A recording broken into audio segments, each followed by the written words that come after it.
Vérifions tes connaissances en langue et expression. Quelle expression française évoque l'abandon, inspirée du monde sportif, et utilisée lorsqu'on décide de ne plus lutter face à l'échec?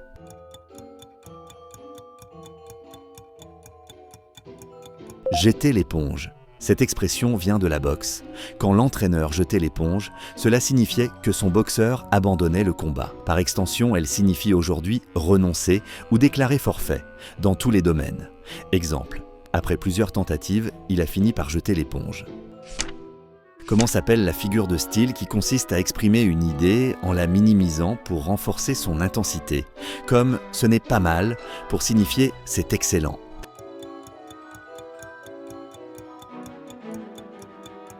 Litote. Cette figure atténue l'expression pour suggérer davantage. Exemple, va, je ne te hais point, sous-entend un amour profond. Quel terme désigne une phrase dont le sens repose sur la référence à un fait historique, littéraire ou mythologique célèbre, comme toucher le Graal ou avoir son talon d'Achille?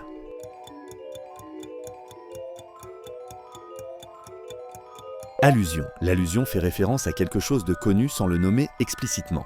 Par exemple, parler de l'épée de Damoclès sous-entend un danger permanent. Quelle locution, couramment employée dans le langage courant et héritée du vocabulaire sportif, désigne le fait d'éviter un sujet embarrassant sans y répondre directement?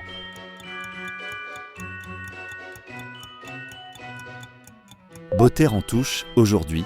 Botter en touche signifie éluder une question gênante, à l'image du joueur de rugby qui écarte le ballon pour gagner du temps. Exemple. À cette question, il a préféré botter en touche. Quelle expression française évoque le moment soudain où l'on comprend quelque chose ou qu'une idée surgit dans un registre familier et qui joue sur la métaphore d'un déclic?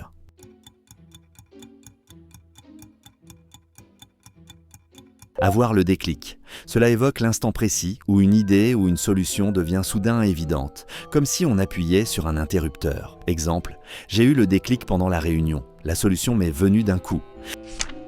Bravo d'être allé jusqu'au bout. Alors, combien de bonnes réponses tu as eues? Dis ton score en commentaire et partage ce quiz à quelqu'un qui croit tout savoir.